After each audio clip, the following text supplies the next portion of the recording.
हा दुःखरूप आहे. आपण प्रपंचाचे विविध लक्षणं बघितली. आता आपण खऱ्या अर्थाने ज्या गोष्टीची आपल्या जीवनामध्ये अत्यंत आवश्यकता आहे त्या गोष्टीकडे आपण वळत आहोत. जी गोष्ट आपल्यासाठी सर्व काही आहे, जी गोष्ट आपल्या जीवनासाठी पूरक आहे, जी गोष्ट आपल्या जीवनासाठी पोषक आहे आणि जी गोष्ट आपल्या जीवनासाठी अत्यंत महत्वाची सोन्याची जी गोष्ट आहे त्या गोष्टीकडे आपण आज खऱ्या अर्थाने वळत आहोत.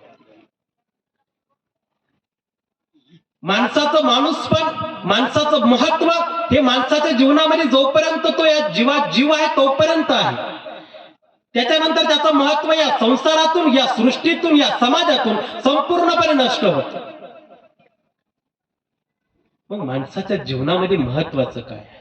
माणसाच्या जीवनामध्ये माणूस फक्त जेव्हा जीवात जीव आहे तोपर्यंत माणूस महत्वाचा आहे. पण माणूस मेल्यानंतरही, माणूस या धरतीला सोडल्यानंतरही माणसाच्या जीवनामध्ये महत्वाची गोष्ट म्हणजे तो परमेश्वर आहे.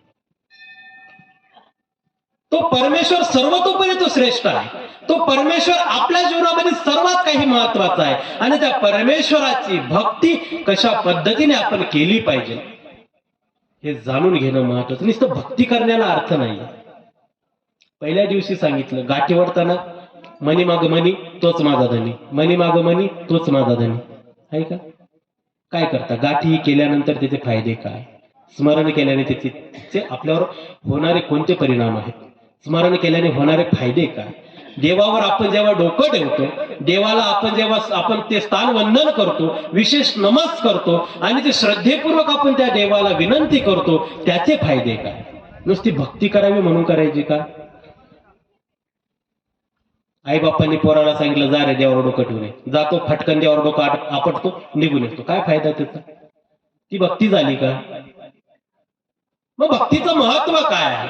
भक्ती केल्यानंतर आपल्या जीवनामध्ये कशा पद्धतीचा बदल होतो, भक्ती केल्यानंतर आपल्याला त्याच्यातून मिळणारे फायदे काय आहे हे जाणून घेणं गरजेचं आहे. आणि त्याचे आपण अत्यंत सुंदर असे उदाहरण या ठिकाणी ठेवून आपल्या जीवनामध्ये ते कसे उतरवता येतील, आपल्या जीवनामध्ये ते कसे साकार करता येतील याकडे आपल्याला लक्ष द्यायचं आहे. भक्ती सुंदर अशा पद्धतीने भक्तीचं महत्व त्या परमेश्वराने सुद्धा सांगितले. देव म्हणतात ना, प्रल्हाद बाई साला, प्रल्हाद बाई साला, देवाने देव निरोपीला, प्रभूने देव निरोपीला. त्या परमेश्वराने परमेश्वराचं महत्व एका भक्ताला सांगितलेलं आहे. आपण आपल्या स्वतःचं महत्व समाजासमोर मांडतो का? मी एवढा श्रेष्ठ आहे, माझ्याकडे इतकं ज्ञान आहे, मी एवढ्या छान पद्धतीने प्रवचन करतो, मी कीर्तन करतो, मी समाजात सांगत फिरतो का?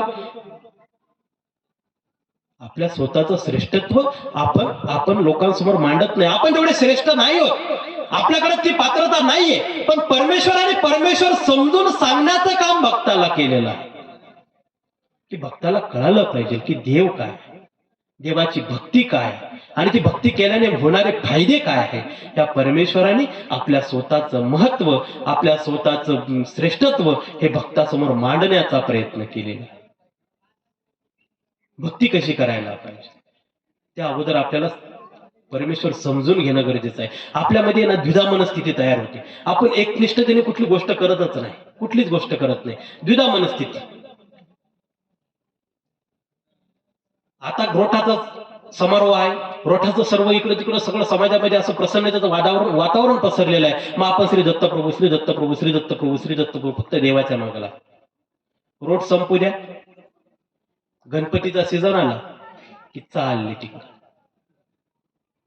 नवरात्राचा सीझन आला की चालले दुर्गा मातेकडे. म्हणजे ज्या ज्या सीझन नुसार आपली प्रवृत्ती बदलत राहते, आपलं मन बदलत राहतं. ते बदलता कामा नाही. ती भक्ती एक निष्ठेची भक्तीने मी पहिल्या दिवशी सांगितलं ना, पहिल्या दिवशी काय सांगितलं, आता भरपूर लोक नवीन आले असतील, पुन्हा एकदा गोष्ट सांगतो की दोन भाऊ असतात, दोन भावामध्ये अत्यंत सुंदर असं प्रेम, दोघा भावांमध्ये इतकं प्रेम असतं की एकमेकांमध्ये खूप जीव ओततात. मोठ्या भावाची इच्छा असते की लहान भावाने खूप शिकावं, शिकून मोठं व्हावं, अधिकारी व्हावं, चांगल्या नोकरीवर, चांगल्या पोस्टवर राहावं. लहान भाऊ तेवढा मेहनती असतो, तेवढा हुशार असतो, तेवढा भक्तिमय असतो. मोठा भाऊ त्याला शहरामध्ये टाकतो. शहरामध्ये टाकल्यानंतर लहान भाऊ त्या ठिकाणी मस्तपैकी अशी आपलं शिक्षण पूर्ण करतात आणि शिक्षण पूर्ण केल्यानंतर त्या ठिकाणी तो मोठ्या पदावर पोहोचतो, चांगला क्लास वन अधिकारी बनतो आणि त्याचा मग क्लास वन अधिकारी झाल्यावर मग त्याचा लावाजमा, नोकर चाकर, बंगला, गाड्या, घोड्या, एकदम श्रीमंत असा होऊन जातो. मोठा भाऊ लहान भावाला भेटायला सिटीमध्ये जातो, शहरामध्ये जातो, आपल्या भावाचं वैभव बघायला, आपल्या भावाचं अस्तित्व बघण्यासाठी. मोठा भाऊ लहान भावाचं कौतुक बघण्यासाठी सिटीमध्ये जातो. त्या ठिकाणी गेल्यानंतर मग आता सकाळची वेळ असते, सकाळची वेळेच्या वेळेत भक्तिमय, त्याला भक्ती खूप आवडते, खूप देवाची श्रद्धा असते. पण त्याचा प्रॉब्लेम काय माहिती का, तो एकनिष्ठ नाही राहत. सकाळी सकाळी मोठा भाऊ पोहोचला गेटवर, अत्यंत साधारण असा शेतकरी. आता साधारण शेतकरी माणसं साधारण असतात, त्यांना टापटीप राहण्याचं काही एवढी सवय नसते. रात्रंदिवस काबाड कष्ट करतात, मातीमध्ये काम करतात, त्याच्यामुळे त्यांना टापटीप राहण्याची सवय नसते. तो बिचारा साध्या भोळ्यापणाने आपल्या भावाला भेटायला गेला. सकाळच्या वेळेला ज्यावेळेस तो चौकीत त्या बंगल्याजवळ पोहोचतो, तो चौकीदार अडवतो, कुठं चालले मध्ये? अरे तुमचे जे साहेब आहेत ना, ते माझे लहान भाऊ आहेत, त्यांना भेटण्यासाठी आलो. आता चेहरा थोडा मिळता जुळता होता, त्या चौकीदाराला विश्वास बसला. तो म्हणजे इथं बसा, आमच्या साहेबांची पूजा चालू आहे, देवधर्म करताय. तो बसला, बाकड्यावर बसला. मग साहेबांची पूजा 15 मिनिटं झाली. का रे भाऊ, झाली का तुझ्या साहेबांची पूजा झाली का? मला भेटायचंय त्यांना. नाही नाही, आता त्यांची महादेवाची पूजा संपन्न झाली, आता ते गणपतीची पूजा करतात, थांबा जरा. 15 मिनिटं झाले. का रे भाऊ, झाली का तुझ्या साहेबांची पूजा झाली का? मला भेटायचंय त्यांना. नाही नाही, आता गणपतीची पूजा संपन्न झाली, आता पार्वती मातेची पूजा करताय. आता शेवटी शेतकरी माणूस कंटाळला. आता बसून काय करायचं, काय करायचं? माझ्या समोर एक कुदळ दिसते, असा बगीचा असतो, त्या कुदळ घेतो आणि 2-2 फुटाचे खड्डे खातो. एक खड्डा खाल्ला का विचारतो, का रे भाऊ झाली का पूजा? तो नाही नाही, ह्या देवाची झाली त्या देवाची करतात. पुन्हा खड्डा खातात. का रे भाऊ झाली का पूजा? नाही नाही, ह्या देवाची झाली त्या देवाची करतात. असं करत करत करत 7-8 खड्डे खातो आणि 2-3 तासाची पूजा आवरून मग भाऊ बाहेर निघतो. ज्यावेळेस लहान भाऊ मोठ्या भावाला बघतो, अत्यंत आनंद होतो. दोघे एकमेकांची गळाभेट घेतात, एकमेकांची विचारपूस करतात, तब्येतीची विचारपूस करतात, सर्व काही गोष्टी होतात. आणि बोलणं होत असताना त्या लहान भावाचं त्या खड्ड्यांकडे लक्ष जातं. हे 2-2 फुटाचे खड्डे, हे 7-8 खड्डे 2-2 फुटाचे कशासाठी खड्डे? त्याच्या मनामध्ये प्रश्न निर्माण होतो. तो भावाला विचारत नाही, तो चौकीदाराला विचारतो, का रे हे खड्डे का खाल्लेले आहेत? 2-2 फुटाचे खड्डे खाण्याचं कारण काही झाडं बिडं लावायचे का? मोठा भाऊ म्हणतो, अरे नाही, त्यांनी नाही खाल्ले, हे मीच खाल्ले. अरे भाऊ, तू कशाला खाल्ले? घरी शेतीमध्ये काम करतो, इथंही खड्डे खांदत बसला, काय गरज तुला खड्डे खांदायची? तो म्हणतो, नाही, मला बघायचं 2 फूट, मला पाणी लागतं खड्ड्यांमध्ये. बघ, खड्डे खाण्याचं तात्पर्य आहे की पाणी लागतं काय मला बघायचं खड्ड्यांमध्ये. आता 2-2 फुटावर कुठं पाणी लागतं का? सांगा बरं तुम्ही. चमत्कार घडलाय का कोणाकडे 2 फुटावर पाणी लागलं माझ्या शेतामध्ये? सांगा बरं. लागूच शकत नाही. कितीही पाण्याचं वावर आलं, तुम्ही समुद्राच्या शेजारी जाऊन जरी 2 फुटाचा खड्डा खाल्ला तरी पाणी लागणार नाही. मग तो म्हणतो 2-2 फुटावर कुठं पाणी लागतं का? मोठा भाऊ म्हणतो, मग पाणी कसं लागतं? 2-2 फुटावर नाही लागत तर मग कसं लागतं पाणी? लहान भाऊ उत्तर देतो, अरे भाऊ, 100-200 फूट एक खड्डा खांदावा लागेल. एक खड्डा खांदल्यानंतर 100-200 फूट खड्डा खांदल्यावर मग पाणी लागतं. अशा 2-2 फुटावर कुठं पाणी लागत असतं का? पाणी जर लावायचं असेल तर 100-200 फूट एकच खड्डा खांदावा लागेल. एवढे 8 खड्डे खांदून काही फायदा नाही. मोठा भाऊ सुंदर असं उत्तर देतो. मग तुला ते परमेश्वराला जर तुला त्या भक्तीला जर तुला पावायचं आहे, त्या परमेश्वराला प्रसन्न करायचं आहे, तर एका देवाची भक्ती करणार. महादेवाची करतो, गणपतीची करतो, पार्वतीची करतो, दुर्गा मातेची करतो, वेगवेगळ्या देवी देवतांची भक्ती करतो. त्यांना तुला प्रसन्न करायचं, एका देवाची भक्ती कर. महादेवाची करतो ना, त्याचीच कर. त्या एकनिष्ठ भक्तीने तो ती देवता आहे ती पावणार आहे. हे सारे वेगवेगळ्या देवतांची भक्ती करून तो देवता पावत नाही. जसे 2-4 फूट 2-2 फुटाचे 800 खड्डे जरी खाल्ले तरी पाणी लागत नाही, तशा 100 देवतांच्या 83 कोटी 1.25 देवतांच्या भक्ती जरी केली ना तरी ती देवता पावणार नाही. भक्ती करायची असेल तर एकाच परमेश्वराची करा, एक निष्ठतेने करा, एक भक्तीने करा, एक श्रद्धेने करा, तेव्हाच तो परमेश्वर पावणार आहे. नाही तर पावणार आहे का? आता आपण रोटे म्हणून देवाचं स्मरण करतो, भक्ती करतो, सगळं करतो. इथून गेलं घरी की आलं एखादा सण आलं की एखादी कुठली गोष्ट की चालले तिकडे, देव पावला नाही का मग देवालाच नाव ठेवायचे, देवासोबत आम्हालाही नाव ठेवायचं. त्या बाबाला काही काम धंदा नाही. सांगत बसले भक्ती करा देवाची, देव पावतो. पण आपल्या भक्तीमध्ये तेवढं श्रद्धा असणं गरजेची आहे. भक्तीमध्ये श्रद्धा कशा पद्धतीने ओतावी याचं सुंदर असं उदाहरण मी तुम्हाला आज सांगणार आहे. परमेश्वर हा कशा पद्धतीचा आहे? परमेश्वर हा नित्य आहे, संसार हा अनित्य आहे. संसार कधी संपून जाईल याची गॅरंटी नाही. पण परमेश्वर कशा पद्धतीचा आहे? परमेश्वर नित्य आहे, परमेश्वर शाश्वत आहे. परमेश्वर ही सृष्टी संपून जाईल पण परमेश्वराचं अस्तित्व कधी संपणार नाही असा तो परमेश्वर आहे. आणि त्या परमेश्वराच्या भक्ती मार्गाला आपण लागलो, आपलं हे अवभाग्य आहे. आपल्या एवढे भाग्यवान जीव या सृष्टी तलावर कोणीच नाहीये. जो ह्या परमेश्वराच्या भक्तीला लागलाय ना, त्याच्या एवढा भाग्यवान जीव या सृष्टीमध्ये जन्माला आलेला नाही. हे भाग्य मिळवावं लागतं. हे भाग्य मिळत नाही, सहजासहजी कोणाला मिळत नाही. अधिकार प्राप्त करावा लागतो आणि तो अधिकार आपल्या या सर्वांना प्राप्त झालेला आहे की आपण त्या परमेश्वराचे भक्त आहोत. त्या परमेश्वराची एकनिष्ठ भक्ती कशा पद्धतीने असली पाहिजे, त्या परमेश्वराच्या भक्तीवर विश्वास कशा पद्धतीने ठेवला पाहिजे, अत्यंत सुंदर असं उदाहरण मी तुम्हाला देणार. छत्रपती शिवाजी रायांच्या काळामध्ये ज्यावेळेस आपल्या या स्वराज्याचं तोरण ज्या महान विभूतीने बांधलं आणि हा स्वराज्य या ठिकाणी टिकवून ठेवला, असे छत्रपती शिवाजी महाराज यांच्या काळामध्ये हंबीरराव मोहिते नावांचे सरसेनापती. विशेष गोष्ट म्हणजे हंबीरराव मोहिते हे सरसेनापती होते. सरसेनापती म्हणजे सैन्यांचा मालक. अख्खं सैन्य त्यांच्या इशारावर काम करायचं. अख्खे मावळे त्यांच्या इशारावर काम करायचे. सर्व सैन्यांचा सरसेनापती हंबीरराव मोहिते. आणि हे महानुभाव पंथाचे अनुयायी होते. कोण होते? महानुभाव पंथांचे अनुयायी हंबीरराव मोहिते. ज्यावेळेस आपल्या धर्मामध्ये आपल्याला शिकवण दिल्या जाते की आपला अहिंसा परमो धर्म, जसं यांच्यामध्ये सांगितलं जातं जैनांमध्ये की अहिंसा परमो धर्म, अहिंसा हा सर्वश्रेष्ठ धर्म आहे.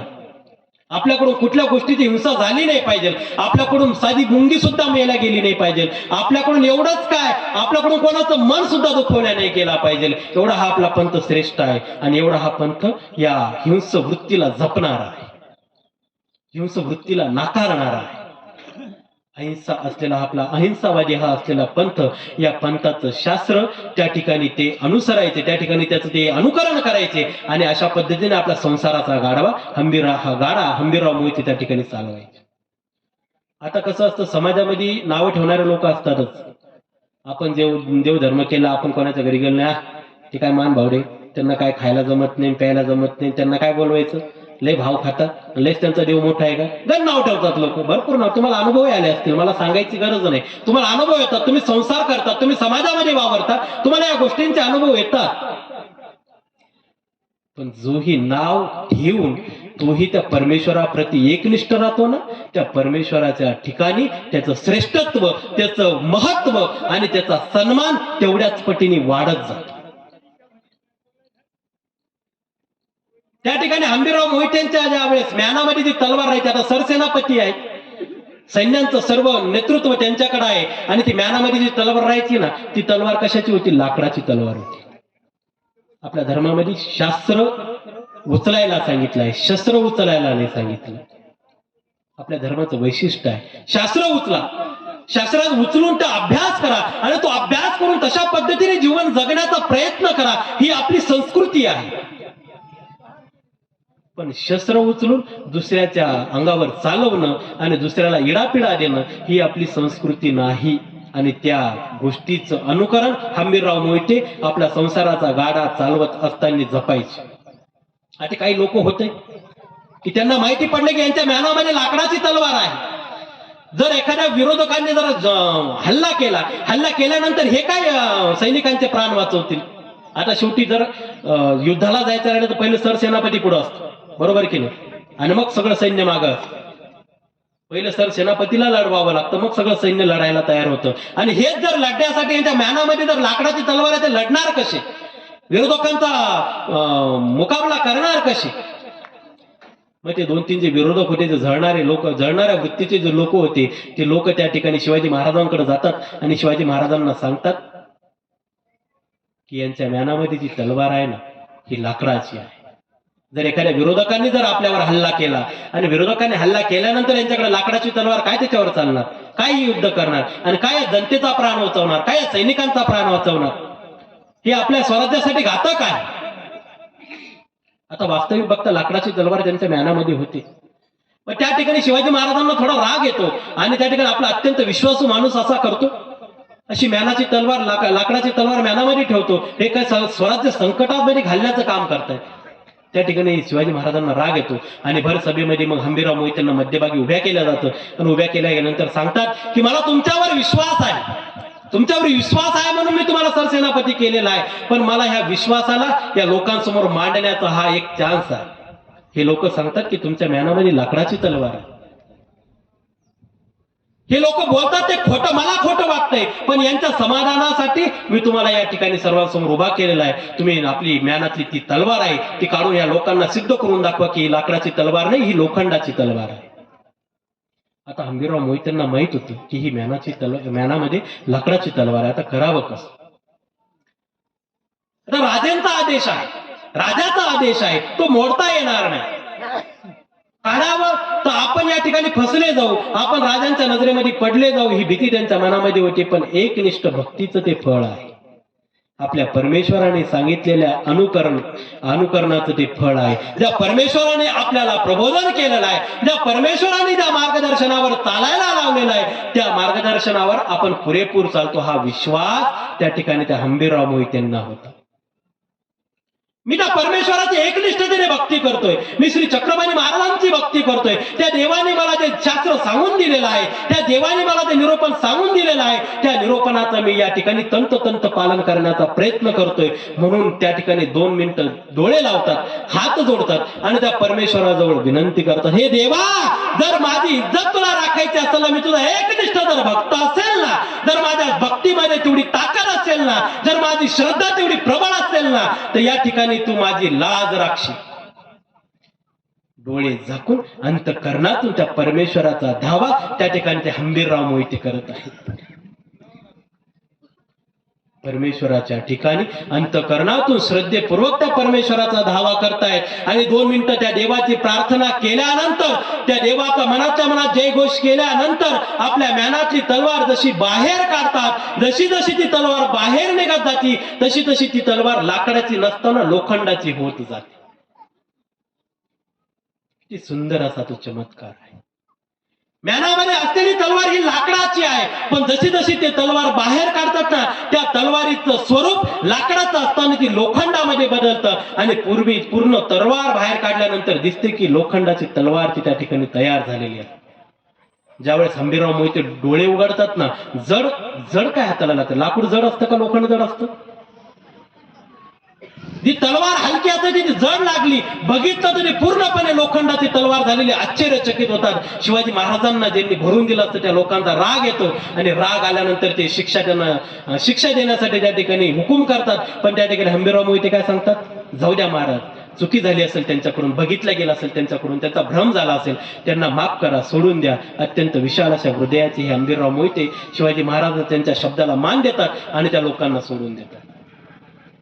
सर्व काही होऊन जातं. त्या ठिकाणी सिद्ध होतं की यांच्या म्यानामध्ये लाकडाची तलवार नसून लोखंडाची आहे. पण आपण कुठंतरी त्या राजाच्या प्रती खोटं बोललो, आपल्या त्या एकनिष्ठतेला, आपल्या त्या विश्वासाला आपण त्या राजाचा तडा घालवलेला आहे. ही खंत त्या हंबीरराव मोहितेंच्या मनामध्ये सतत सतत सतत सलत होती. करावं कसं? तलवार तर आपल्या म्यानामध्ये लाकडाची होती, पण ज्यावेळेस त्या परमेश्वराची भक्ती या ठिकाणी उदयास आलेली आहे, त्या परमेश्वराच्या भक्तीचं फळ या ठिकाणी उदयास आलं आणि आपली लाज त्या परमेश्वराने राखलेली आहे. पण तो खोटं बोलण्याचा जो विश्वासघात केल्याचा जो त्यांच्या मनावर त्यांच्या परिणाम जो होत होता, जो विचार येत होता, तो त्यांना काय राहू देणार. मग त्या ठिकाणी ते नंतर एकांतात असताना शिवाजी महाराजांकडे गेले आणि महाराजांना सांगितलं, महाराज, त्या लोकांनी तुम्हाला सांगितलं होतं ती गोष्ट खरी आहे, मी तुम्हाला खोटं नाही बोलू शकत, तुमचा विश्वास मी नाही तोडू शकत. ती म्यानाची तलवार, माझ्या ज्या म्यानामध्ये तलवार होती ती लाकडाचीच होती, पण ती मी ज्यावेळेस बाहेर काढली ना, ती तलवार लोखंडाची झाली. शिवाजी महाराजांना आश्चर्य वाटलं, हा चमत्कार कशा पद्धतीचा, हे कसं काय घडलं? त्यांनी सांगितलं, मी ज्या देवाची भक्ती करतो ना, त्या देवाला मी 2 मिनिटं माझ्या अंतःकरणातून त्या ठिकाणी धावा केली होती. अंतःकरणातून मी त्या परमेश्वराला बोलवलं, अंतःकरणातून माझ्या भक्तीचं फळ मी त्या परमेश्वराला मागितलं, माझ्या एकनिष्ठ श्रद्धेचं फळ मी त्या परमेश्वराला मागितलं आणि त्या परमेश्वराने त्या तलवारच्या रूपाने मला आपल्या भक्तीचं प्रतीक या ठिकाणी तुमच्या समोर करून दिलेलं आहे. शिवाजी महाराजांना आश्चर्य वाटतं, असे कोणते तुमचे देव आहेत की त्यांनी या उभा उभा चमत्कार या ठिकाणी घडवून आणला. मग त्या ठिकाणी ते आपल्या या स्थानाची त्या ठिकाणी माहिती देतात. पोगरवाडी, सातारा जिल्ह्यामध्ये पोगरवाडी नावाचं गाव आहे. साताऱ्याच्या पुढे 10-15 किलोमीटरवर त्या गावात रंगशिळा म्हणून मंदिर आहे. त्या देवाची ते भक्ती करायचे, तिथल्या त्या स्थानाची भक्ती करायची. अत्यंत जुना इतिहास. आणि त्या शिवाजी महाराजांना त्या ठिकाणी गेल्यानंतर तेही प्रसन्न होतात आणि सांगतात, या एरियामध्ये जेवढं एक हत्ती 24 तास तो हत्ती फिरला पाहिजे. जेवढा तो हत्ती फिरेल तेवढा हा एरिया, जेवढा एकर तो हत्ती फिरेल, 24 तास तो हत्ती फिरेल तेवढा हा एरिया त्या मंदिरासाठी दान करायचा. आणि तो पूर्ण हत्ती जेवढा एरियामध्ये फिरला, तो जेवढा एरिया फिरून तो हत्ती जो एवढा एरिया झाला, तो 2 एकर असेल 10 एकर असेल ते आपल्याला माहित नाही, पण तो एरिया तो पूर्ण ती जागा त्या मंदिरासाठी त्या काळात शिवाजी महाराजांनी दान केलेली आहे.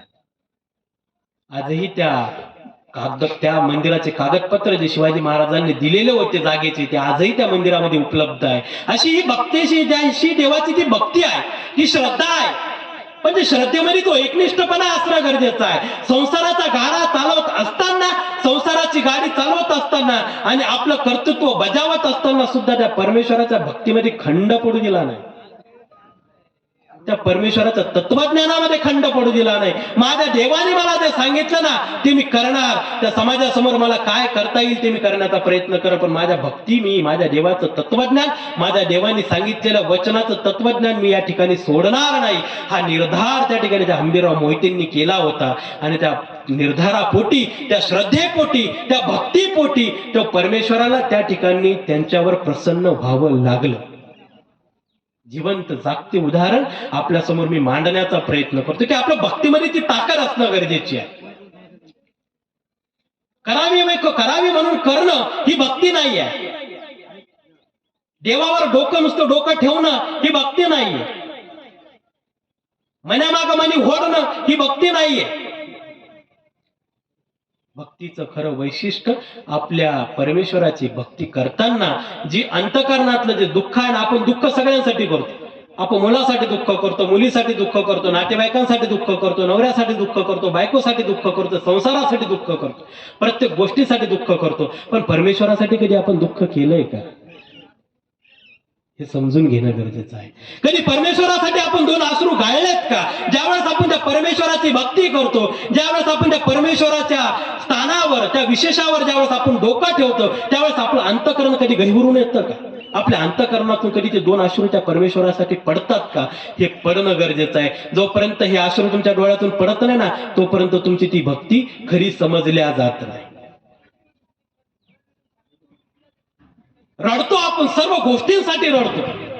लहान लेकरं पैशासाठी रडतात, खाण्यासाठी रडतात, सर्व गोष्टींसाठी. मोठे माणसं कुठल्या गोष्टी, कोणी गेलं त्याच्यासाठी रडतात, काही दुःख झालं त्याच्यासाठी रडतात. आपण प्रत्येक गोष्टीसाठी रडतो की नाही? प्रत्येक गोष्टीसाठी रडतो.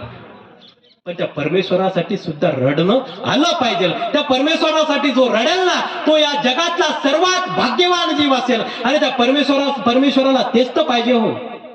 तुमच्या भक्तीतून, तुमच्या अंतःकरणातून ते रडणं त्या परमेश्वराला पाहिजे. रडणं म्हणजे दुःखाचं रडणं आहे का? ते सुखाची अश्रू आहे. दुःख कशाचा पाहिजे, पश्चाताप कशाचा झाला पाहिजे की तुझं सन्निधान मला लाभलेलं नाही, तुझ्या सन्निधानात मी राहू शकलेले नाही, तुझं जो एवढं 32 लक्षणी जी मूर्त आहे, त्या मूर्तीचं मला दर्शन झालं नाही, कधी तुझ्या सहवासात मला राहता आलं नाही. या गोष्टीचं दुःख, या गोष्टीचा पोळ आपल्या अंतःकरणामध्ये असणं गरजेचं आहे. नुसतं भक्ती करणं याला भक्ती नाही म्हणत. आलं देवावर डोकं ठेवलं, 2-5-50 रुपये देवावर ठेवले, विडा ठेवला, 5-2 घातले, चालले वापस. काय मागणी घालायची ती मागणी घातली, चालले वापस.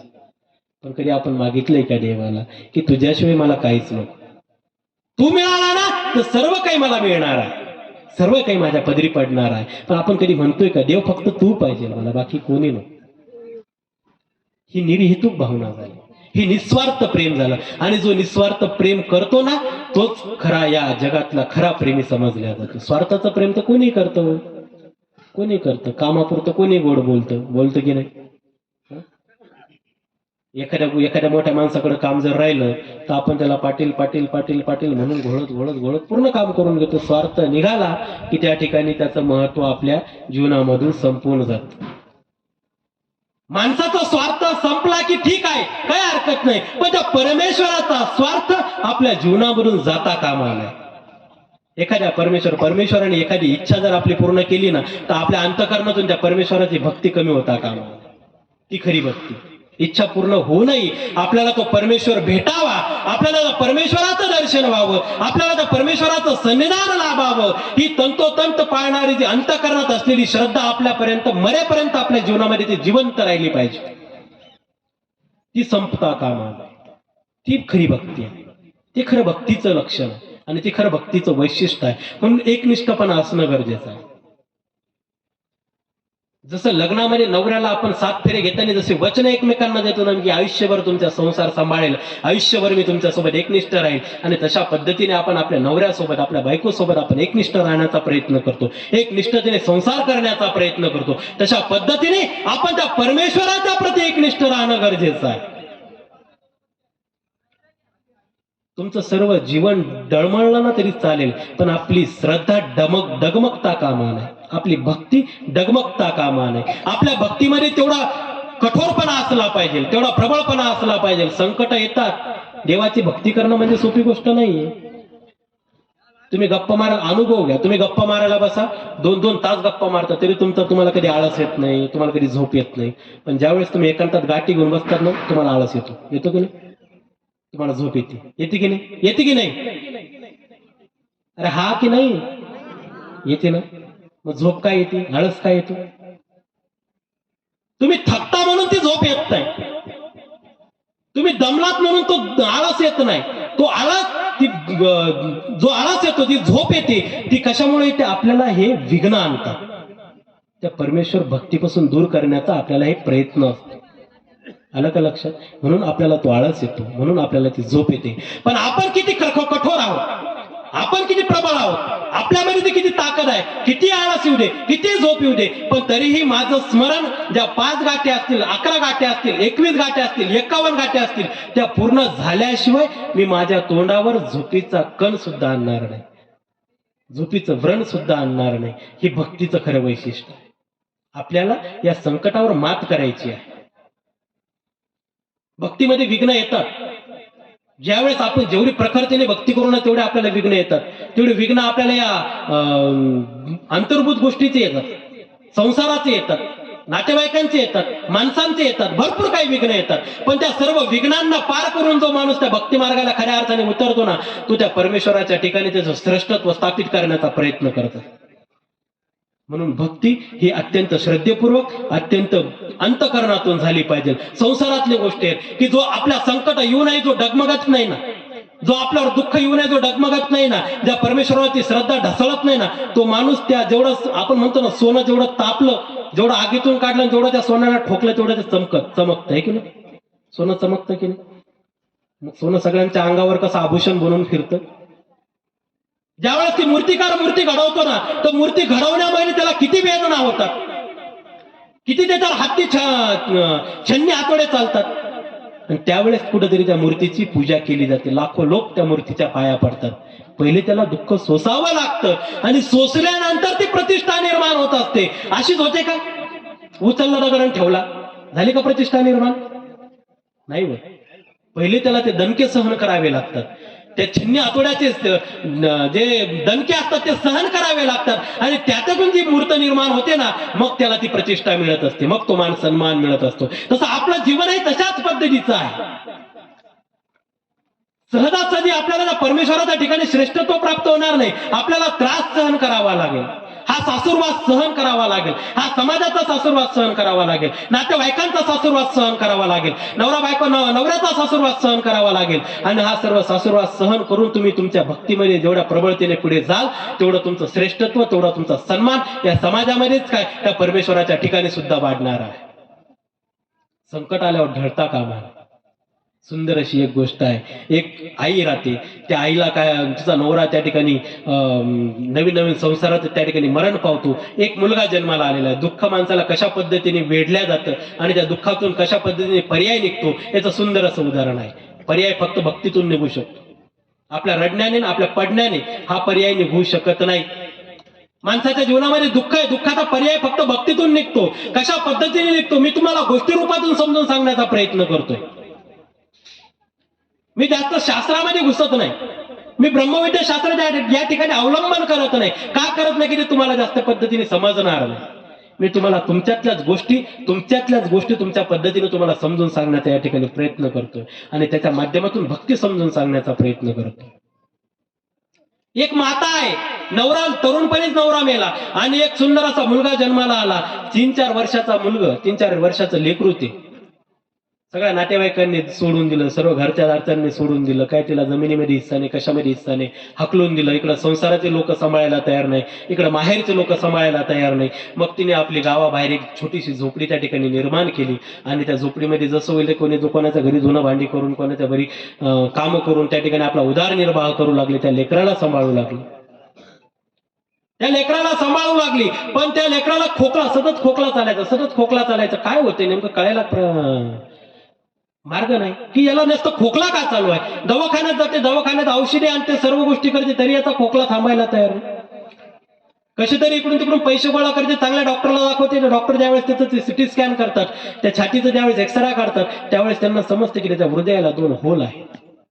बघा संकट कशा पद्धतीने माणसावर येत राहतात, याचं जिवंत जागतं उदाहरण. त्याच्या हृदयाला 2 होल आहे. मग करावं काय? मग ते डॉक्टर म्हणतात की याचं ऑपरेशन फक्त मुंबईला होऊ शकतं. प्रसिद्ध हृदयरोग तज्ञ डॉक्टर बांदलकर हे ज्यावेळेस प्रसिद्ध हृदयरोग तज्ञ होते, त्यांच्याचकडे याचं ऑपरेशन होऊ शकतं आणि याचा ऑपरेशनचा खर्च कमीत कमी 5 ते 6 लाख रुपये आहे. कसं तरी धुणे भांडी घासून करणारी, आपला उदरनिर्वाह भागवणारी, लोकांचं शिळपाक खाणारी ती स्त्री हे 5-6 लाख कुटुंब गोळा करणार. विचार पडला करावं काय? आपल्याकडे एवढा पैसा नाही. 2-5 हजार ठीक आहे, इकडून तिकडून मी जमा करू शकते, पण 5-6 लाख जमा करणं शक्य नाही. करावं काय? एवढे संकट आले, पण तिच्यामध्ये एक गुण महत्वाचा होता, तो म्हणजे त्या परमेश्वरावरचा विश्वास, त्या परमेश्वरावरची श्रद्धा. एक निष्ठतेने तिला परमेश्वराची भक्ती करायची. मुलाला खाटेवर टाकलं आणि त्या परमेश्वरापाशी छोटासा आपला दिवा लावला आणि त्या परमेश्वराला प्रार्थना केली, माझी काही एवढी ताकद नाही की मी माझ्या मुलाला 5-6 लाख रुपये लावू शकते. जर जगवायचं असेल तर तू जगव आणि त्याचं आयुष्य संपवत असेल तर संपव. हे तुझ्या हातात सोडते आणि मी माझ्या पद्धतीने जीवन जगण्याला सुरुवात करते, पण मी तुझ्या भक्तीमध्ये कधीच कमतरता येऊ देणार नाही, कधीच ती भक्ती कमी होऊ देणार नाही. मग एका वेळेस त्या डॉक्टर बांदलकर जे हृदयरोग तज्ञ असतात ना, त्यांना दिल्लीला जायचं असतं. दिल्लीला त्या ठिकाणी त्यांना मोठा पुरस्कार मिळणार असतो. मग करायचं काय? पावसाळ्याचे दिवस आहेत. ज्यावेळेस त्यांना त्या विमानाने मुंबईवरून जायचं, एअरपोर्टला जातात आणि त्या पावसाळ्याचं ढगाळ वातावरण, फुल पाऊस चालू, त्याच्यामुळे विमान सुद्धा कॅन्सल होतं. आता दिल्लीला उद्या संध्याकाळपर्यंत पोहोचायचंय. आज सकाळचा टाइम झालेला आहे, सकाळचं आपली विमान होतं तर कॅन्सल झालं. करायचं काय? ट्रेन बघितली, ट्रेनचं रिझर्वेशन भेटत नाही, ट्रेन सुद्धा कॅन्सल झाले. आता करावं काय? जायचं तर खरी, दिल्लीला पोहोचणं गरजेचं आहे, महत्वाचा पुरस्कार आहे. नाही गेलो तर त्या ठिकाणी आपली नाचक्की होईल, लोक नाव ठेवतील. मग त्यांनी सांगितलं ड्रायव्हरला, चल गाडीच काढ, आपण 24 तासात दिल्लीला पोहोचण्याचा प्रयत्न करू. मग ते दिल्लीच्या दिशेने ती गाडी घेऊन निघाली. आता रस्त्यात घनदाट फुल पाऊस चालू, वारा चालू, वादळ चालू. मग त्या ठिकाणाहून पुढे गेल्यानंतर मग काय, मोठा पूल असतो, मोठ्या हायवेवर पूल तो तुटला गेला. बघा निसर्ग जसं साथ द्यायचं राहिला ना, निसर्ग सुद्धा कशा पद्धतीने माणसाला साथ देतोय, जिवंत जागतं उदाहरण आहे. परमेश्वर स्वतः तर काही येत नाही, परमेश्वर स्वतः तर काही त्या ठिकाणी येऊन त्या ठिकाणी सहकार्य करत नाही, पण या नैसर्गिक रूपाने त्या ठिकाणी त्या परमेश्वराने त्या बाईचं सहकार्य कशा पद्धतीने केलं याचं जिवंत जागतं उदाहरण मी तुम्हाला सांगतो. मोठा हायवेवर मोठा पूल होता, जुना पूल होता, तो त्या ठिकाणी तुटला आणि त्या ठिकाणी गाड्या सगळं वाहतूक ठप्प झाल्या. तर करायचं काय? मग एखाद्याला विचारतात काय रे मधून कुठून रस्ता आहे का पुढे निघायला? पण ते म्हणतात छोटासा एक रस्ता आहे, एका गावावरून तो रस्ता जातो आणि त्या पुढे जाऊन त्या हायवेला मिळतो, तुम्हाला तिथून जावं लागेल. त्या रस्त्याने जातात. जी बाई त्या गावामध्ये आहे, त्या गावाच्या बाहेरची जी झोपडी आहे, त्या झोपडीपासून ते जातात आणि सहज अचानक त्या झोपडीकडे त्यांचं लक्ष जातं, दिवा लागलेला असतो. पुढे गाडी गेल्यानंतर पुढे मोठं असं लांब सडक झाड आडवं पडलेलं असतं रोडला. आता ते दोघांमध्ये ते झाड उचललं जाणार आहे काय? रात्रीचा टाइम, रात्री ते 12-12:30 वाजले, पोटात अन्नाचा कण नाही, नुसतं सकाळपासून प्रवास चालू आहे. आणि मग करायचं काय? गाव बघितलं, गावात सगळं अंधारकीट, कोणाचा दरवाजा उघडा नाही, काही नाही. मग त्यांना ती झोपडी आठवली. त्या झोपडीमध्ये दिवा चालू होता. पुन्हा ड्रायव्हरला म्हणतात गाडी मागे घे, गाडी मागे घे, त्या झोपडीजवळ चल, तिथं कोणीतरी असेल, आपण त्यांना विचारू, निदान आजची रात्र तरी थोडा पाऊस थांबेल, सकाळी उजेडल्यानंतर आपण इथून निघून जाऊ. 12:30-1चा टाइम, त्या झोपडीजवळ येतात, दरवाजा वाजवतात. आता ती स्त्री एकटी असते, एक मुलगा आणि ती स्त्री, ती घाबरली, एवढ्या रात्री कोण आलंय माझ्या दारात, गावाच्या बाहेर झोपडी. त्या ठिकाणी दरवाजा वाजवतात, ते सांगतात की बाई दरवाजा उघडा, मी लांबून आलेलो आहे. थोडा त्यांच्या बोलण्यामध्ये मवाळपणा वाटला, थोडा त्यांच्या बोलण्यामध्ये सभ्यपणा वाटला, तिला कुठेतरी तो विश्वास जागा झाला. ती दरवाजा उघडते, त्या ठिकाणी मस्त विनबिन केलेले डॉक्टर, एकदम टॉपटिप डॉक्टर जे बघते, बघितल्यानंतर तिला माहित नसते कोण आहेत. त्या ड्रायव्हरांनी त्या डॉक्टरला मध्ये घेते, मध्ये घेतल्यानंतर मग त्या ठिकाणी ते बसतात की बाई सगळीकडून रस्ते ब्लॉक झालेले आहेत, आजचे दिवस मला इथे थांबू देते का, सकाळ झाली की मी निघून जाईल. त्यांच्या बोलण्यामध्ये तो नम्रपणा त्या बाईला वाटला. ती म्हणते काय हरकत नाही साहेब, थांबा ना. ते म्हणतात मग त्यांना भूक लागलेली असते, दिवसभर काही खाल्लेलं नाही, आता या घरामध्ये मागावं काय, घरामध्ये तर काही दिसत नाही, पण तरी ते डॉक्टर साहेब त्या बाईला हिंमत करून विचारतात, बाई काही खायला आहे का, थोडंफार जे असेल ते चालेल. ती म्हणते शिळा भात आहे, थोडा उरलेला आहे, तो देऊ का, चालेल का तुम्हाला.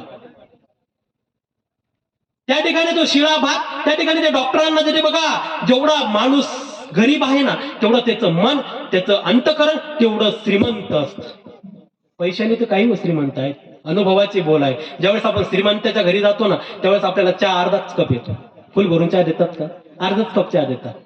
पण जर एखाद्या गरीबाच्या घरी जा, शेतकऱ्याच्या घरी जा, आणि त्या ठिकाणी जो चहा आपल्याला येतो ना, तो पार कपातून बाहेर निघतो इतका चहा येत असतो.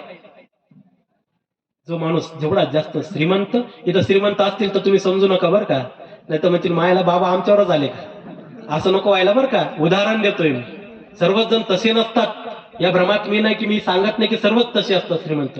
काही काही दानशुरे आहेत, पण काही काही असे असतात की असून सुद्धा नाही, काही काही असून सुद्धा काही देत नाही. पण गरीबाच्या घरी गेलं तर आदरपूर्वक काही ना काहीतरी आपल्याला सन्मानपूर्वक गोष्ट मिळत असते, काही ना काहीतरी आपल्याला त्या ठिकाणी आदरातिथ्य मिळत असते. हा समाजाचा नियमच आहे. त्या ठिकाणी त्या बाईने आपल्या घरामध्ये शिळा भात त्या साहेबांना खायला दिला, आणि साहेबांना खायला दिल्यानंतर लेकराकडे त्या साहेबांचं लक्ष, डॉक्टरांचं लक्ष जातं. हा लेकरू खोकलतंय. ते विचारतात बाईला, काय ग बाई काय झालं याला, काय सांगू दादा, इतके याचे उपचार केले, माझ्याकडून जेवढे होता येईल तेवढे उपचार केले, याचा एक्सरा केल्यानंतर डॉक्टरांनी सांगितलं की याच्या हृदयामध्ये 2 होल आहे, आणि त्याचं ऑपरेशन मुंबईला कोणीतरी डॉक्टर बांदलकर म्हणून आहे, त्यांच्याचकडे होईल, दुसरीकडे होणारच नाही, आणि त्याच्यासाठी 5-6 लाख रुपयाचा खर्च आहे, मी एवढा करू शकत नाही. डॉक्टर बांदलकर ते स्वतः, त्या बाईला माहित नाही. आणि त्या ठिकाणी ज्या वेळेस ते डॉक्टर मग त्या सकाळी होती, सकाळ झाल्यानंतर पाऊस थांबतो, आणि पाऊस थांबल्यानंतर डॉक्टर आपल्या खिशातून कार्ड काढतात आणि 5,000 रुपये त्या बाईच्या हातात देतात, आणि सांगतात हे कार्ड घे, या पत्त्यावर तू मुंबईला पोहोच, आणि त्या ठिकाणी पोहोचल्यानंतर तुझ्या मुलाचं ऑपरेशन होऊन जाईल, हे 5,000 रुपये तुझ्याजवळ राहू दे भाड्या तोड्यासाठी. ती बाई खुश होते. त्या ठिकाणून ते डॉक्टर निघून जातात. तिला माहित नसतं डॉक्टर तेच आहे म्हणून. त्यांचा जो दिल्लीचा पुरस्कार होतो, आणि डॉक्टर आल्यानंतर मग 4-5 दिवसांनी आपल्या मुलाला ती बाई घेऊन जाते. 5,000 रुपये तर मिळालेले असतात. मुंबईला त्या दवाखान्यात पोहोचते, आणि दवाखान्यात पोहोचल्यानंतर ज्या ते रिसेप्शन असतं ना समोर बसलेले, त्यांच्याजवळ सांगते की मला एका व्यक्तीने कार्ड दिलेलं आहे, आणि या डॉक्टरांना भेटण्यासाठी सांगितलेलं आहे. ती बाई डॉक्टरांना मध्ये फोन करते, जी असते त्या ठिकाणी बसलेली, ती सांगते की अशी एक व्यक्ती, एक स्त्री आलेली आहे ती तुम्हाला भेटण्यासाठी. ते डॉक्टर म्हणतात लगेच तिला मध्ये पाठव, पहिले तिला मध्ये पाठव. त्या लेकराला घेऊन ज्यावेळेस त्या कॅबिन मध्ये ती बाई प्रवेश करते ना, त्यावेळेस ती आश्चर्यचकित होऊन जाते, अरे ही व्यक्ती तर आपल्या घरी आलेली आहे, या व्यक्तीने आपल्या घरी एक दिवस मुक्काम केला, आणि ही व्यक्ती डॉक्टर बांदलकर आहे. तिला आश्चर्याचा त्या ठिकाणी धक्का बसतो, आणि आनंद गगनात मावत नाही. त्या ठिकाणी त्या डॉक्टर त्या मुलाचं ऑपरेशन फ्रीमध्ये करतात. सर्व गोळ्या, राहण्याचा खर्च, गोळ्या औषधींचा खर्च त्या मुलाचा त्या ठिकाणी ते डॉक्टर फ्रीमध्ये करतात, आणि सुंदर अशा पद्धतीने ऑपरेशन होऊन त्या मुलाला नवीन जीवन त्या ठिकाणी मिळते.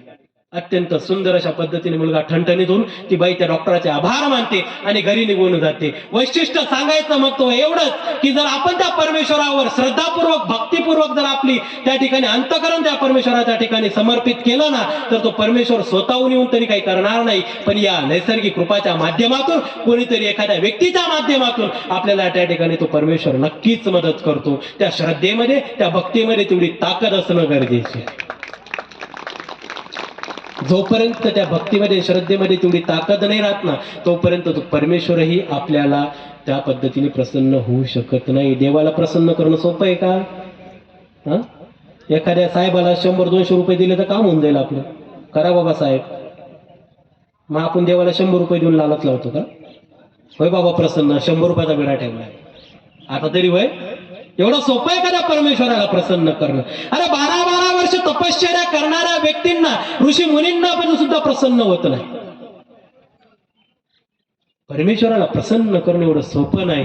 पण जर परमेश्वराला प्रसन्न होतही असं नाही, परमेश्वर प्रसन्न होतो, होत नाही असं नाही, पण तेवढं सोपंही नाही. त्याच्यासाठी आपल्याला त्या भक्तीची पराकाष्ठा करावी लागते. त्याच्यासाठी आपल्याला त्या श्रद्धेची पराकाष्ठा करावी लागते. तेव्हा तो परमेश्वर त्या ठिकाणी प्रसन्न होतो. त्या महिलेला जसा तो विश्वास निर्माण होतो की माझा देव बघून घेईल, काय माझ्या मुलाचं ते करेल, एक तर मारून तरी टाकेल, त्याला जीवनदान तरी देईल. त्या परमेश्वरावर तो विश्वास होता. जसा आपल्या स्वतःच्या जीवनावर विश्वास आहे ना, आहे की नाही विश्वास आपल्या स्वतःच्या जीवनावर? मला सुंदर असा 2 ओळी आठवतात की जिंदगी पे भरोसा तो कोई मनुष्य से सीखे. जिंदगी पे भरोसा तो कोई मनुष्य से सीखे, अगले पल का भरोसा नहीं पर रिचार्ज 1 महीने का कराता है. किती विश्वास आहे आपला स्वतःवर आपला, आहे की नाही विश्वास? 3-3 महिन्याचं रिचार्ज आपल्या मोबाईल मध्ये टाकतो. विश्वास आहे 3 महिने मी काढणारच, रिचार्ज संपल्याशिवाय मी संपणार नाही. आहे की नाही विश्वास आपल्या स्वतःला? 1 दिवसाचा रिचार्ज टाकतो का आपण मोबाईल मध्ये? काय उद्याचा भरोसा, आजचे दिवस वापरून घ्या. 3-3 महिन्याचे रिचार्ज आपण आपल्या मोबाईल मध्ये मारतो. तो विश्वास आहे की रिचार्ज संपेपर्यंत मी संपणार नाही. स्वतःच्या जीवनावर जसा आपल्याला विश्वास आहे ना, तोच विश्वास त्या परमेश्वराप्रती जर ठेवला ना, तो परमेश्वर नक्कीच आपल्याला पावन होणार आहे. नक्कीच आपल्याला त्या भक्तीला तो आपल्या पद्धतीने आपला स्वीकारणार आहे. तो विश्वास त्या भक्तीमध्ये असला पाहिजे, तो विश्वास त्या श्रद्धेमध्ये असला पाहिजे, तो विश्वास त्या परमेश्वराच्या ठिकाणी असला पाहिजे. तेव्हाच तो परमेश्वर आपल्याला त्या ठिकाणी प्रसन्न होणार आहे. आपण निरर्थक विश्वास ठेवतो, आपण माणसावर विश्वास ठेवतो. तो माणूस कधी विश्वासघात करून जातो, मग आपण पार देवदास बनतो. एखाद्यावर विश्वास ठेवला की त्याने माझा विश्वासघात केला. डोळे झाकून आपण माणसावर विश्वास ठेवतो, पण ज्याच्यावर विश्वास ठेवायचा नाही ना, त्याच्यावर ठेवत नाही. स्वतःच्या श्वासावर आपला विश्वास असतो की नाही? सकाळचा सूर्य मी बघेल, तो बघल की नाही बघल ते काय सांगू शकत. कधी कोण कधी कशा पद्धतीने निघून जाईल सांगता येत नाही. पण स्वतःच्या श्वासावर आपला विश्वास असतो की मी उद्याचा सूर्य बघेल. आपण आजचं उद्याचं नियोजन आज लावून ठेवतो. मला उद्या या गावाला जायचंय, मला उद्या लग्नाला जायचंय, मला उद्या या कारणाला जायचंय, मला उद्या घरभरणीला जायचंय, मला उद्या मुलीकडे जायचं, मला उद्या मुलाकडे जायचं. ठेवतो की नाही नियोजन करून? आता मी पण सांगतो मला उद्या प्रवचन करायचं, माझं उद्या सत्र आहे.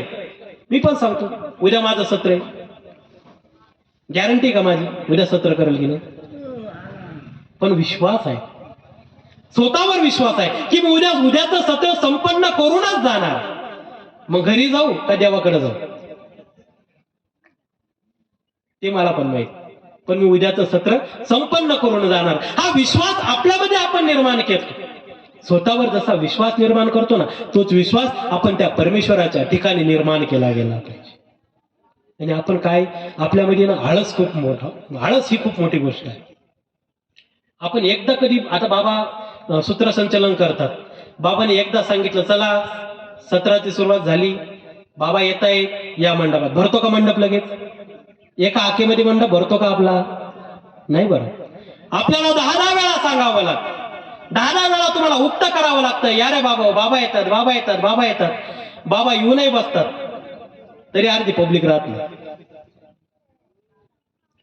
आवाज तर कानापर्यंत पोहोचतोय. आता एवढं चारी बाजूने या ठिकाणी लाऊडस्पीकर लावलेले आहेत, लावलेत की नाही? वरती भोंगे लावले, खाली लाऊडस्पीकर लावले. बाबा 4-4 वेळा सांगतात या रे या रे या रे. येतो का आपण? लवकर येत नाही. आता मंडपात झोपलेली मंडळी होती, बाबांनी एकदा नाही 5 वेळा सूचना दिली, चला मंडपातली मंडळी उठा, प्रवचनाला सुरुवात होत आहे. एका हाकेत उठले का? नाही उठा. हा तुमचा दोष नाहीये, हा आपल्यामध्ये असलेला आळस आपल्याला त्या गोष्टी करू देत नाही.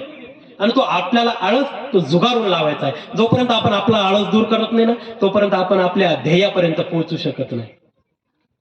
एक गमतीदार जोक आहे.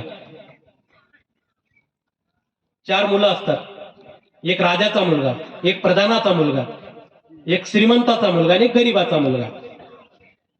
मग राजाचा मुलगा जंगलामध्ये जातो शिकार करण्यासाठी. आता त्यांचा ती प्रथाच आहे, जंगलामध्ये गेल्यानंतर शिकार करून करून थकतो, मग त्याला तहान लागते. आता त्याला तहान लागते, आता करावं काय? मग त्या ठिकाणी तो एक विहीर असते. आता त्याला आयतं खायची सवय, आयतं त्याला पाणी भेटतं, आयतं त्याला ताड भेटतं, त्याला आयतं खायची सवय. आता श्रीमंत राजाचा मुलगा आहे तो काय स्वतःहून हाताने घेऊन खाणार का? मग त्या ठिकाणी तो विहिरीजवळ जाऊन बसतो. त्या ठिकाणी त्या विहिरीजवळ बादली आहे, बकेट आहे, त्याला दोरी आहे, तो पाणी काढून प्यावं ना. तो त्याच्यावर तिथे त्या विहिरीजवळ जाऊन बसतो. कोणीतरी येईल, मी सांगेल मला पाणी देतो, तुम्हाला पाणी प्यायला दे. बसतो वाट बघतो, तहान तर लागलेली, करायचं काय. मग थोड्याच वेळात प्रधानाचा मुलगा येतो, त्यालाही तहान लागते, तोही असा आयत खाऊ, दिल्याशिवाय खायचं नाही, दिल्याशिवाय पाणी प्यायचं नाही, ती सवय, आळस. तोही त्या विहिरीजवळ जाऊन बसतो, कोणीतरी येईल मला पाणी देईल, कोणीतरी येईल मला पाणी देईल. आता त्या ठिकाणी बकेट आहे, दोर आहे, पाणी बकेट विहिरीमध्ये टाकायची, पाणी काढायचं, प्यायचं, सोपं काम आहे. पण आळस मध्ये अडवा येतो. मग तिसरा आला श्रीमंताचा मुलगा, त्यालाही तहान लागतं. आता तोही त्या ठिकाणी जाऊन बसतो, हे दोघं बसतो, तोही बसतो, कोणीतरी येईल पाणी देईल, कोणीतरी येईल पाणी देईल. तिघही त्या ठिकाणी वाट बघत बसतात, कोणीतरी येईल पाणी देईल. तिघाला आळस नडतो. पण गरीबाचा मुलगा त्या ठिकाणी येतो, त्याला तहान लागतो, तो फटकन बादली याच्यामध्ये टाकतो, यांना वाटतं आता आपल्याला पाणी दिलं प्यायला. गरीबाचा मुलगा तो विहिरीतून बकेट बाहेर काढतो, पाणी पितो, पोटभर पाणी पिल्यानंतर बकेट तिथं ठेवून पुढे जायला लागतो. तो काही त्यांच्याकडे लक्ष देत नाही, तिघं का बसले, कशामुळे बसले, पाणी पिलं, चालला पुढं. मग ह्या त्याला आवाज देतात, का रे आम्हाला पाणी नाही दिलं तू? ते म्हणतो, तुम्हाला हात नाही का, इथं बकेट आहे, दोरी आहे, तुम्हाला पाणी पिता येत नाही का? त्या राजाच्या मुलाला विचारतो, का रे भाऊ, तुला बकेट आहे, दोरी, तुला पाणी नाही पिता आलं का? तो म्हणतो, मी शहजादा. मी कोण आहे? शहजादा आहे, मी राजाचा मुलगा आहे, शहजादा आहे, मी कशाला पाणी पिऊ हाताने, तू दे ना. तो दुसऱ्याला विचारतो, का रे भाऊ, तो शहजादा आहे, तो राजाचा मुलगा आहे, तू कोण? तो म्हणतो, मी वजीरजादा. वजीर म्हणजे काय? प्रधान. मी प्रधानाचा मुलगा आहे, मी वजीरजादा आहे. बरोबर, तू ठीक आहे, तो राजाचा मुलगा, तो शहजादा, तू प्रधानाचा मुलगा, तू वजीरजादा. बरं तू भाऊ, तू तिसरा, तुझा काय कारण आहे? तू काय नाही देत पाणी यांना, तू पण पे यांना दे. तो म्हणतो, मी अमीरजादा, मी श्रीमंताचा मुलगा आहे, मी यांना पाणी देऊ? हट, बिलकुल नाही, मी श्रीमंताचा मुलगा आहे. ते तिघं विचारतात, बरं आम्ही तिघं आळशी आहेत, आम्ही श्रीमंताचे मुलं आहोत, मग तू का पाणी दिलं नाही? तू स्वतः पाणी पिलं बकेटचं, मग तू आम्हाला पाणी देऊ शकत होता. तिघं त्याला विचारतात, तू का पाणी दिलं नाही? तो म्हणतो, मी हरामजादा, जा मारा तिकडे, पाणीच देत नाही मी तुम्हाला. एक शहजादा, एक वजीरजादा, एक अमीरजादा, तर मी हरामजादा आहे, मी पाणीच देत नाही, मारा तिकडे, उपाशी मारा, मला काय घेणं देणं, मी नाही देणार तुम्हाला पाणी. गेला निघून. सांगायचं तात्पर्य हे आहे की आळस माणसाला नडतो. सर्व काही सुविधा आहे, विहीर आहे, विहिरीमध्ये पाणी आहे, बकेट आहे, दोरी आहे, फक्त पाणी बकेट पाण्यामध्ये टाकायची आणि काढायची आणि प्यायचं, एवढंच त्यांना त्या ठिकाणी ती क्रिया करायची होती. पण तेवढीही ती क्रिया त्यांच्याकडून झाली नाही. पण गरीबाचा मुलगा, त्याला काबाड कष्ट करण्याची सवय आहे, त्याच्यामध्ये तो आळस नडून येत नाही, म्हणून तो आपलं पाणी पितो आणि निघून जातो. म्हणून माणसाच्या जीवनामध्ये आळस खूप नडतो. हे प्रबोधन आमच्यासाठी आहे का?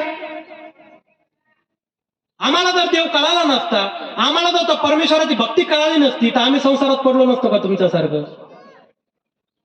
हो की नाही? तर आम्हाला घरी खायला नाही म्हणून इकडे आलो. सगळं काही आहे घरी, सर्वच गोष्टी आहे, जमीन आहे, बंगला आहे, सर्व काही आहे. पण कुठंतरी आमचा योग, आमचा अधिकार आम्हाला त्या परमेश्वर भक्तीकडे घेऊन आला.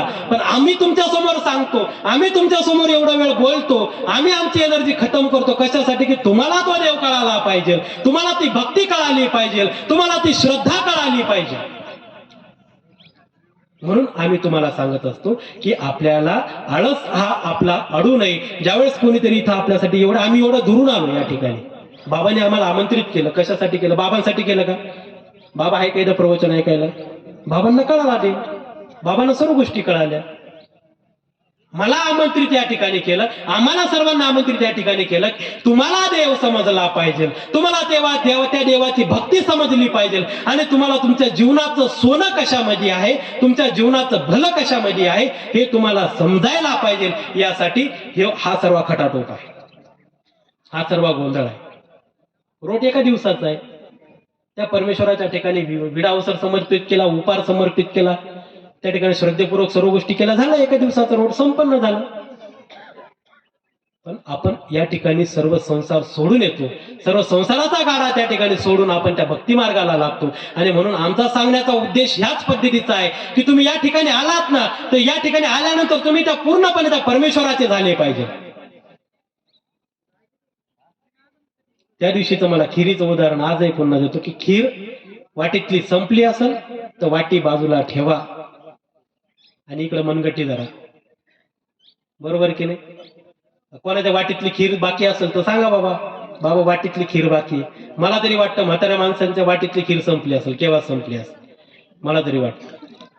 म्हणून आपण ती खीर संपली ना, आता वाटीत राग घेऊन खायचा प्रयत्न करू नका. चवदार खीर होती, राग चवदार लागते का? राग चवदार लागते का? नाही लागत. म्हणून आपला आता चवदार जी गोष्ट आहे ना, जे संसारातलं आपलं महत्व आहे ना, ते संपत आलेलं आहे. म्हणून आता आपलं जे चविष्ट पदार्थ आहे ना, त्या परमेश्वराच्या भक्ती मार्गातून आपल्याला तो प्राशन करायचा आहे. म्हणून जेवढ्या जास्तीत जास्त संख्येने आपल्याला त्या परमेश्वराच्या पदरी पडता येईल तेवढं पडण्याचा प्रयत्न करा. जेवढा देवधर्म करता येईल तेवढा करण्याचा प्रयत्न करा आणि त्या पद्धतीने आपण जीवन जगण्याचा प्रयत्न करा. तुम्ही नामस्मरण करता, नामस्मरणाचे फायदे भरपूर आहेत, नाही असं नाही. आपण स्मरण करतो ना, स्मरणाचे फायदे भरपूर आहेत. त्या भक्तीच्या परमेश्वराला आपण आपल्या भक्ती मार्गाने, म्हणजे भक्ती करणं म्हणजे काय करणं? नुसतं देव करणं आहे का? स्मरण करणं, त्या परमेश्वराचं चिंतन करणं, त्या परमेश्वराचं पारायण करणं. काल बाबांनी किती सुंदर सांगितलं, दत्तात्रय कवचाचं पारायण 15वा अध्याय. या गोष्टी या पारायणाच्या माध्यमातून, पारायण करणं म्हणजे त्या परमेश्वराची स्तुती करणं आहे. जर एखाद्या व्यक्तीची आपण स्तुती केली, एखाद्या व्यक्तीला जर आपलं काही काम काढून घ्यायचं आहे तर काम काढून घ्यायच्या ठिकाणी आपण त्यांची किती स्तुती करतो, आपण त्यांची किती महानता गातो की नाही? तो लगेच प्रसन्न होतो, तो व्यक्ती लगेच आपली इच्छा पूर्ण करतो, लगेच आपले काम पूर्ण करतो. तसे या पारायणाच्या माध्यमातून, या स्तुती स्तवनाच्या माध्यमातून, या स्मरणाच्या माध्यमातून आपल्याला त्या परमेश्वराला प्रसन्न करायचं आहे. आणि त्या परमेश्वराला प्रसन्न करणं या माध्यमातूनच आपण करू शकतो. त्या भक्तीच्या माध्यमातून त्या परमेश्वराला प्रसन्न करू शकतो. मी सांगितलं, पहिल्या दिवशी सांगितलं, देव साधा भोळा आहे आमचा. सोन्याची टोपी द्या म्हटलं की सोन्याची टोपी तुम्ही सोन्याच्या डोक्यातली टोपी काढून घालतो, एवढा माणूस तर चालू आहे. खरंच सोन्याची टोपी बनवतो का? टोपी कोणती घालतो? सोन्या नावाच्या पोराला बोलवतो, त्याच्या डोक्यातली गांधी टोपी काढतो आणि देवाला घालतो. देवाला फसवायला माणसं कमी करत, माणसाला तर माणूस फसवतो, पण देवालाही फसवायला माणूस कमी करत नाही, एवढा तर माणूस चतुर आहे.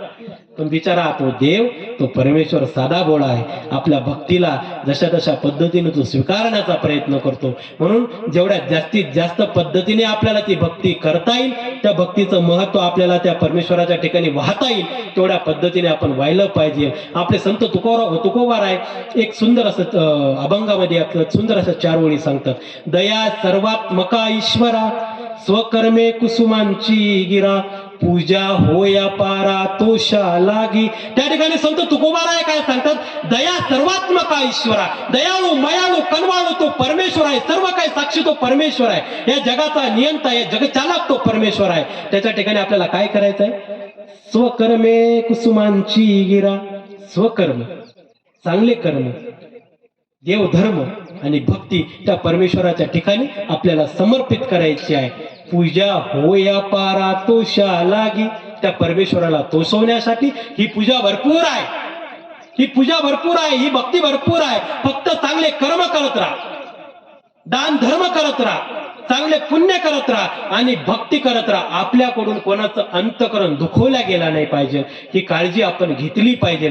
सगळ्यांशी समतेने, समभावनेने आणि प्रेमाने, नम्रतेने वागण्याचा आपण प्रयत्न केला पाहिजे. तेव्हाच तो परमेश्वर आपल्यावर खुश होणार आहे. इकडे देवाची भक्ती करायची, देवाला प्रसन्न करण्याचा प्रयत्न करायचा, आणि इकडे माणसाचे मन दुखवायचे.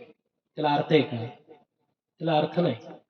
नुसती भक्ती करून अर्थ नाही. कोणाशी कशा पद्धतीने बोलावं, कोणाशी कसं वागावं, कोणासोबत कसं चालावं, कोणासोबत कशा पद्धतीने नम्रपणा द्यावा घ्यावा, या गोष्टीचं सुद्धा ज्ञान असणं गरजेचं आहे.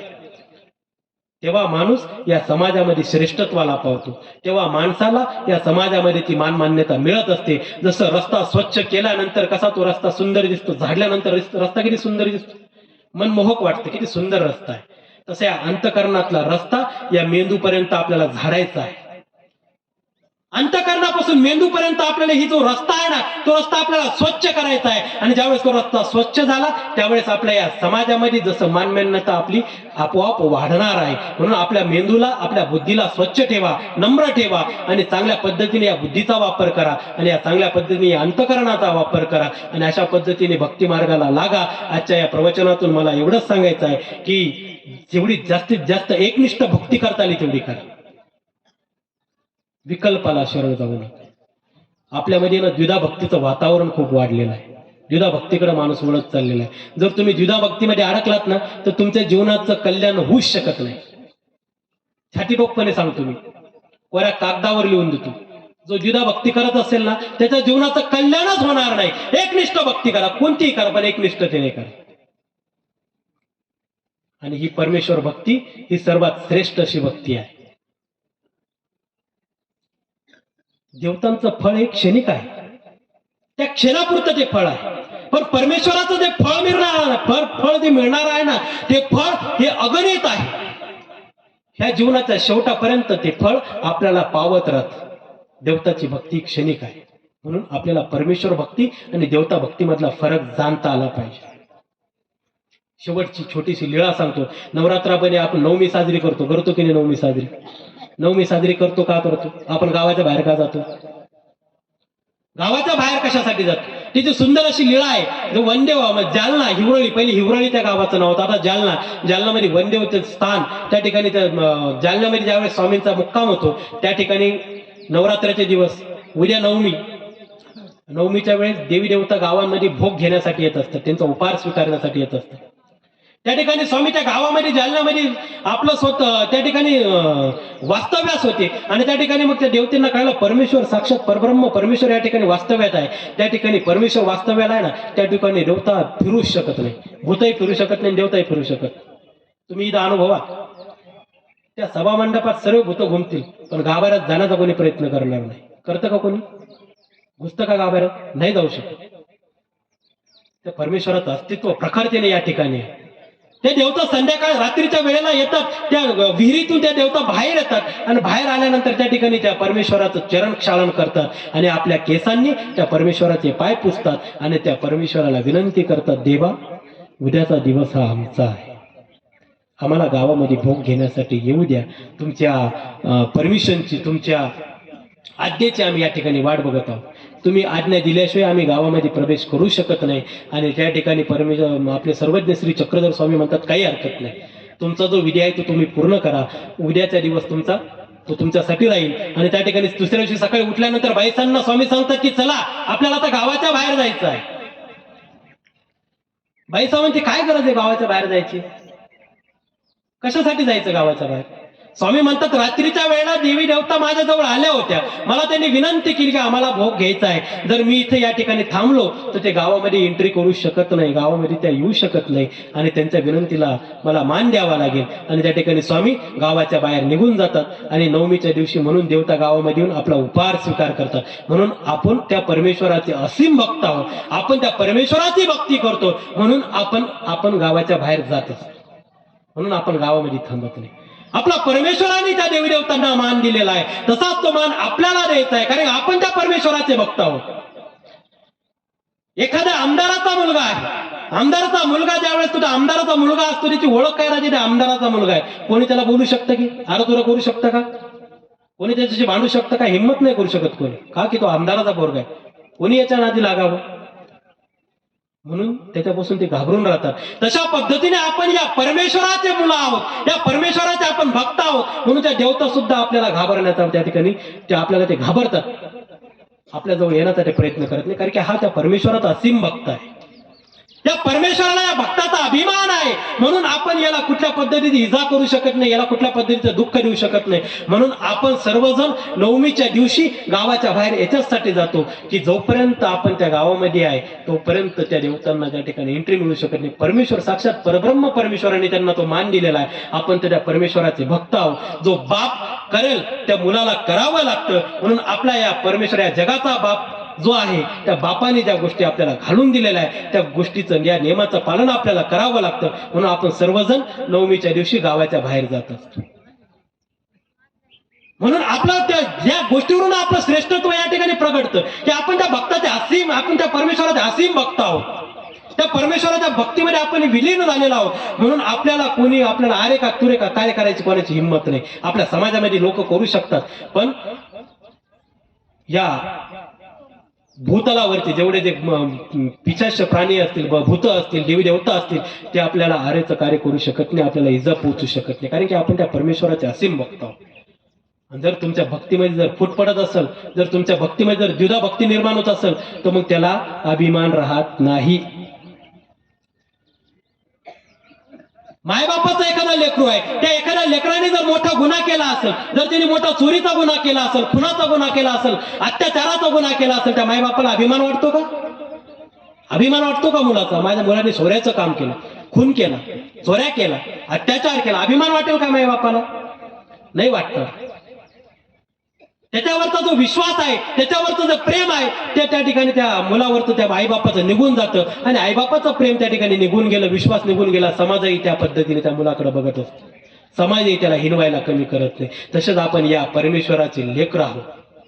आणि त्या परमेश्वराला जर आपल्याला प्रसन्न करायचं आहे, त्या परमेश्वराचा जर आपल्याला विश्वास राहू द्यायचा असेल, तर आपल्याला एकनिष्ठ भक्ती करणं गरजेचे आहे. आणि द्विधा भक्ती जर आपण करत असाल, तर तो परमेश्वराची प्रसन्नता आपल्यावर राहणार नाही. जर त्या परमेश्वराची प्रसन्नता राहणार नाही, तर आपल्यावर हे संकट येत राहतील, आपल्यावर दुःख कोसळत राहतील, आणि आपल्याला या समाज संकटांसमोर, या भूतलावरील संकटासमोर आपल्याला सामोरं जावे लागेल. म्हणून आपल्या भक्तीमध्ये एकनिष्ठपणा ठेवा आणि एकनिष्ठतेने भक्ती करण्याचा प्रयत्न करा. जेवढी जास्तीत जास्त होईल त्या परमेश्वराची आराधना करण्याचा प्रयत्न करा. आपण भाग्याचे जीव आहोत. 5 अवतारापैकी बाकी अवतारांचं अस्तित्व आहे, त्यांचं शक्ती आहे, त्यांचं अस्तित्व या समाजामध्ये, या कलियुगामध्ये आहे. पण साक्षात परात्पर परब्रह्म परमेश्वर अस्तित्वासहित स्वतः या कलियुगामध्ये वावरत आहे, अजूनही वावरत आहे. तो एकमेव अवतार म्हणजे श्री दत्तात्रय प्रभूंचा अवतार आहे. बाबांनी काल सांगितलं की तो आजही अवतार या आपल्यामध्ये आजही आहे, आपल्या लोकांमध्ये आजही ते वावरतात. असे श्री दत्तात्रय प्रभूंचा अवतार या ठिकाणी आहोत. आणि आपण त्या परमेश्वराच्या चरणापाशी या आज गेल्या 7 दिवसापासून स्मरण, चिंतन, मनन, ज्ञान साधनेने, भक्ती साधनेने, चिंतन साधनेने त्या परमेश्वराला आपण प्रसन्न करण्याचा प्रयत्न करत आहोत. आणि या प्रबोधनाच्या माध्यमातून आपल्याला तो देव समजून घ्यायचा आहे, ती भक्ती समजून घ्यायची आहे, आणि त्याच्यावर श्रद्धा कशा पद्धतीने ठेवायची या गोष्टी आपल्याला हळूहळू समजून घ्यायचं आहे. आजचं हे आपलं सत्र या ठिकाणी आपण संपन्न करू. उद्या शेवटचं सत्र आपलं या ठिकाणी संपन्न होईल. परवाचा रोट या ठिकाणी आपण सर्व मिळून अत्यंत आनंदोत्सवात साजरा करू. आणि मग सर्व एकमेकांचा निर्णय, एकमेकांचा या ठिकाणी आपण सर्वांनी निरोप घ्यायचा आहे. आणि मला तुमच्याकडून एक अपेक्षा आहे, मी तुमच्या लेकरासारखा आहे की नाही? बरोबर की नाही? तुम्ही मी हे मानतो की तुम्ही माझं पूजन करता किंवा तुम्ही मला दंडोत करता, तुम्ही माझ्या खाली वाकून मला दंडोत करता, याचा अर्थ मला दंडोत नाही करत. तुम्ही माझ्याकडे असलेल्या ज्ञानाला तुम्ही दंडोत करतात. माझ्याकडे या परमेश्वराचं वस्त्र परिधान केलंय त्याला तुम्ही दंडोत करतात. मी पण तुमच्यासारखा माणूस आहे. मी समजतो की तुम्ही मला नाही दंडोत करत, माझ्या ज्ञानाला दंडोत करतात, माझ्याकडे असलेल्या त्या परमेश्वर भक्तीला दंडोत करतात. म्हणून मी तुमच्या लेकरासारखा आहे. आणि म्हणून सांगतो की जेवढं मी तुम्हाला आजपर्यंत सांगत आलो ना, तुम्ही 100% नका घेऊन जा, फक्त 10% घेऊन जा. पण फक्त एकच गोष्ट घेऊन जा की एकनिष्ठ भक्ती तुमच्यामध्ये रुजू झाली पाहिजे आणि एकनिष्ठपणा तुम्ही प्रत्येक गोष्टीमध्ये ठेवला पाहिजे. हीच मला तुमच्या सर्वांना विनंती आहे. आणि या विनंतीपूर्वक प्रार्थनेला तुम्ही सर्वजण साथ द्याल, तुम्ही प्रतिसाद द्याल, ही तुमच्याकडून मनोकामना करतो. आणि माझे 2 शब्द या ठिकाणी थांबवतो. सर्वज्ञ श्री चक्रधर स्वामी की जय. दंडोत प्रणाम. धन्यवाद बाबाजी. अत्यंत सुंदर अशा मार्मिक शब्दामध्ये आपण आपल्या अनन्य भक्ती या विषयावरती प्रबोधन केलं. भक्ती कशी करावी हे आदरणीय बाबांनी आपल्याला आपल्या प्रवचनामधून आपल्याला सांगितलेलं आहे की एकनिष्ठता भक्ती ही ईश्वराची केल्याने ईश्वराची कशी प्राप्तता होती ही त्या विषयातून बाबांनी आपल्याला सर्वांना प्रबोधित केलेलं आहे. यानंतर आपले 5 मिनिटांमध्ये विचार व्यक्त करण्यासाठी